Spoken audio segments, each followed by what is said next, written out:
Friday the 13th stars Adrienne King, Betsy Palmer, and is directed by Sean Cunningham, and is the first film in the Friday the 13th franchise. The plot is very similar to any horror movie that takes place in the woods. It centers around a group of teenagers at Camp Crystal Lake who are getting killed one by an unknown killer while having all the fun and sex teenagers in slasher films like to have. Since today is Friday the 13th, I thought it'd be appropriate for me to talk about the movie today. As a kid, I was always more of a Nightmare on Elm Street kind of fan. I love Jason Voorhees, but a lot of his films felt very much the same.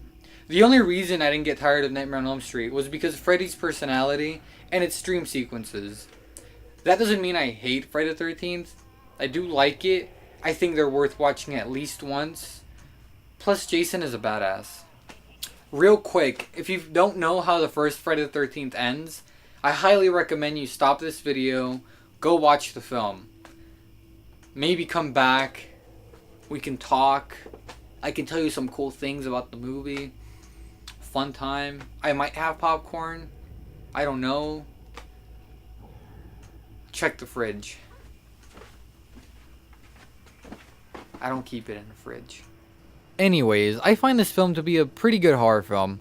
It's definitely important to horror cinema since this movie did popularize the idea of having the setting take place in the woods. Unlike in Halloween where you're in a neighborhood, here you're stuck in the middle of the woods. You can't just run to get help. You're stuck there, so you better be ready for any type of serial killer.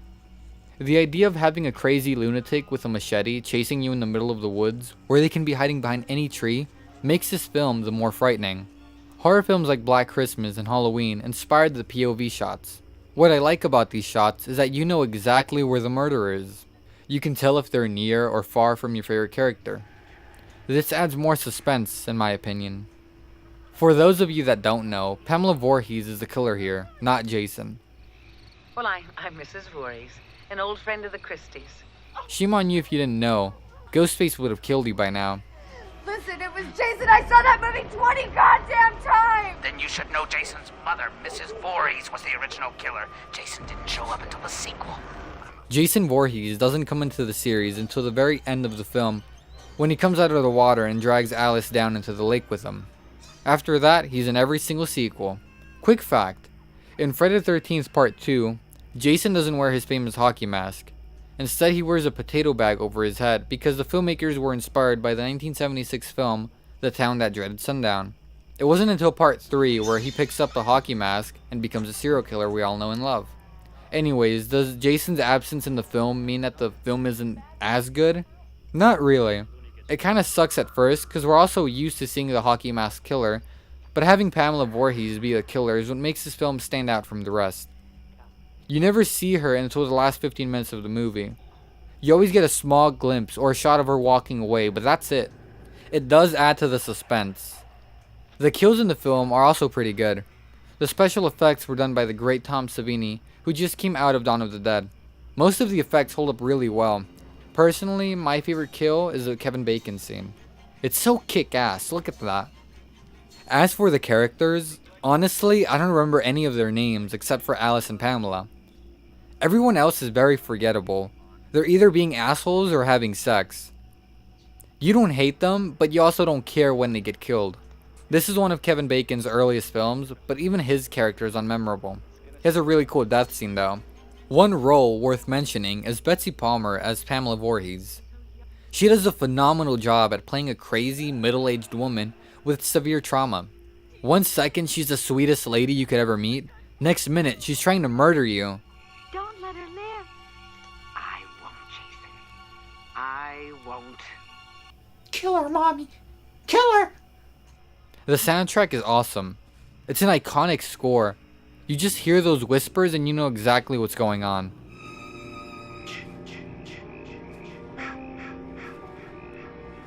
One thing I should mention is how the film messes with you and has you believe that Annie, from the beginning of the film, will be the main character. The way she's introduced makes it seem like she's going to be the protagonist, but she gets killed 20 minutes in. Very Hitchcock-esque. Well played, movie. Well played. Oh, and before I forget, I really like the trailer to this film. It's so cool. I love that bassy voice that you hear in a bunch of 80s trailers. Friday, the 13th. I miss having narrators in trailers. Now to dive into the negatives. Like I already mentioned, the characters are very bland. They're kinda just there. The pacing is a little slow for the first two acts, but picks up really nicely in the final act when Pamela is revealed as the killer. The kills were also cool, but I wish they showed a little more gore.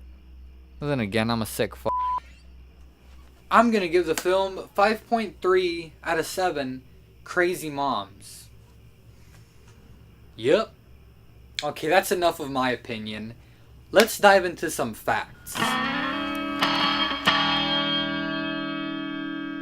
After watching John Carpenter's Halloween, director Sean Cunningham wanted to make a slasher film that was more shocking, brutal, and make audiences jump out of their seats.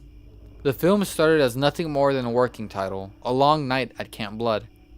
Later on, Cunningham decided to rename the film to what we now call it, Friday the 13th. Worried that the name would be taken, Cunningham rushed out to the New York advertising agency and had this advertisement sent out to avoid any potential lawsuits. Keep in mind, this was before the film even had a script. The film's writer, Victor Miller, loved the idea of creating a serial killer who turned out to be the mother of a deceased child who was seeking revenge on the counselors that let her boy drown.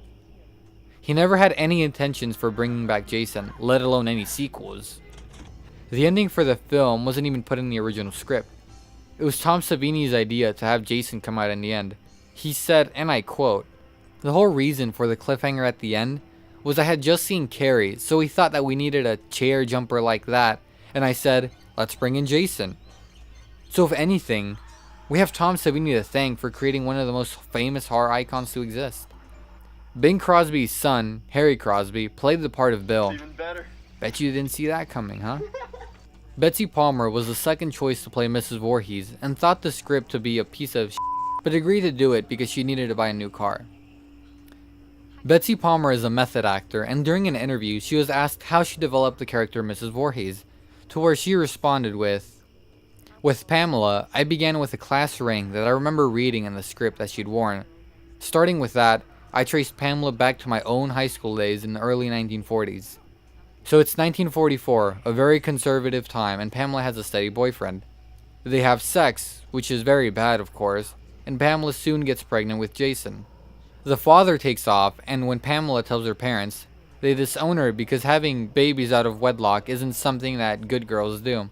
I think she took Jason and raised him in the best she could, but he turned out to be a very strange boy.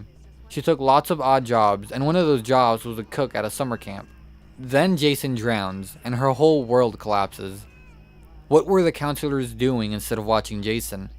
They were having sex, which is the way that she got in trouble. From that point on, Pamela became very psychotic and puritanical in her attributes as she was determined to kill all of the immoral camp counselors. So if you ever wanted to know more of a backstory for Pamela Voorhees, there you got it. Ever wonder how they came up with this?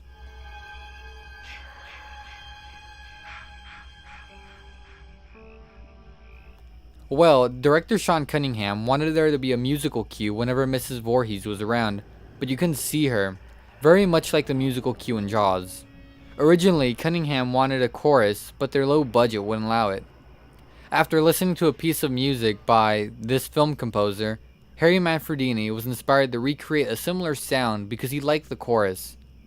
The film composer, Harry Manfredini, was inspired to recreate a similar sound because he liked the chorus's striking pronunciations.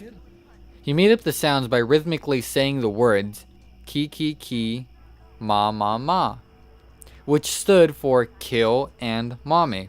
He then ran the audio through an echo reverberation machine. Victor Miller and assistant editor Jay Cooper have commented and called the memorable piece of music iconographic.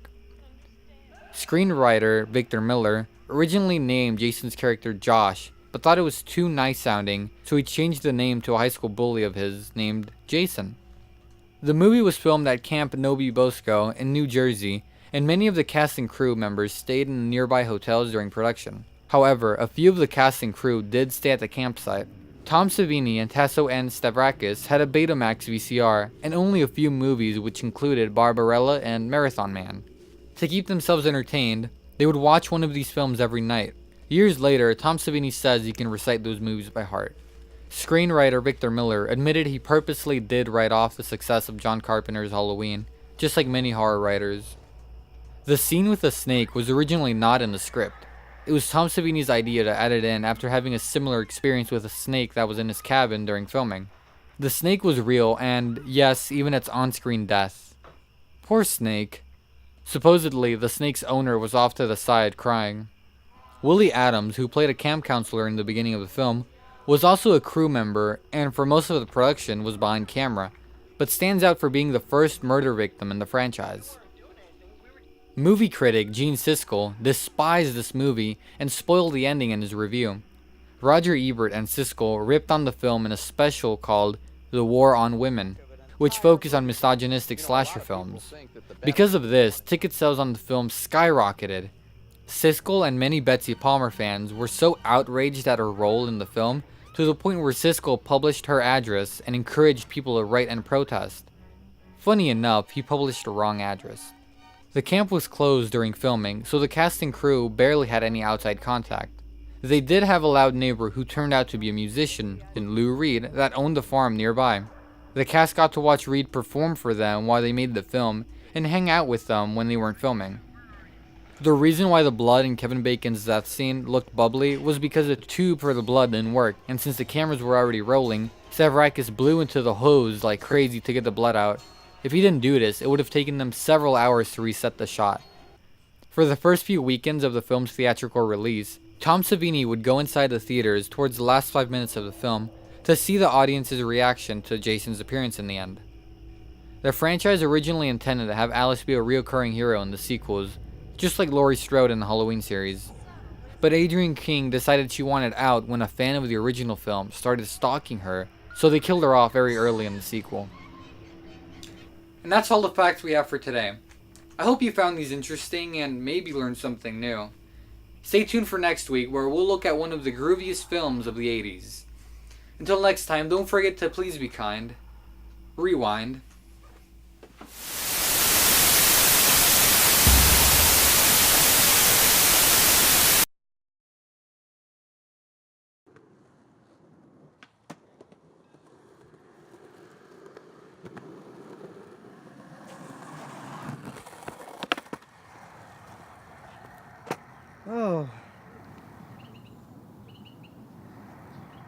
Oh, puberty hit him hard.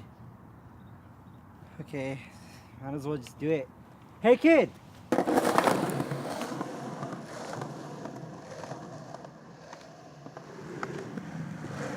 you like candy? You know, sugar, small pieces of food you put in your mouth that taste sweet? No? I like your costume, it's really cool. Did your mom make that for you? Come on, man. I'm not the only one supposed to talk. I'm trying to give you free candy. Oh, a fucking Rubik's Cube punched me. How are you that strong? My mom says I'm not supposed to talk to strangers. I'm not a stranger. Okay, my name's Alex. I like to eat food. I skateboard. And sometimes I like to think about going to Idaho. Just the line of potatoes. Okay, so what's your name? My name's Ruby. Ruby? You have a problem with that? No, I don't. Alright, we're not strangers anymore. So do you want to listen to me? No. Okay, thank you. So about 2 miles away from here, there's this guy. He's super scary costume, and he's gonna give out candy. How scary? Oh, it's your worst nightmare. You won't be able to see the road the same again. 2 miles seems kind of far, don't you think? Can't you get a ride? Think I fit in a car in this? Crap, you're right. Okay. Oh, wait, hold on. You can just go through the woods. It's only about 10-minute walk. I've never been through the woods before. It's so much fun. Have you seen Bambi? She's dead. That's not what I'm trying to get to. Okay.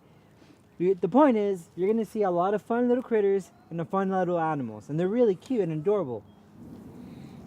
I don't know. Okay, I guess I'll go. Alright. And if you get lost, just yell out and I'll be there. Better not be lying. I'm not. Just go. Okay.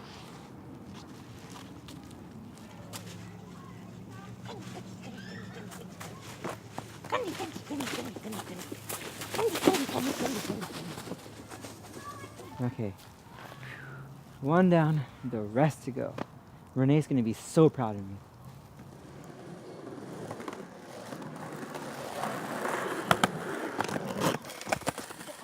Oh, fucking.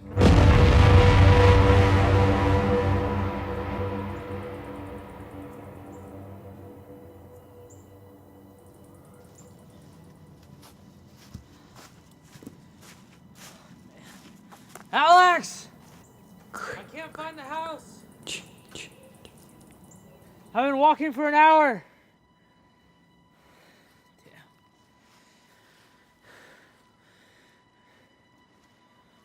Damn, I knew he was lying.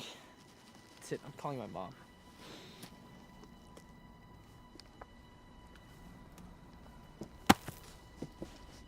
Ah, God damn it. Ugh, I can't do this.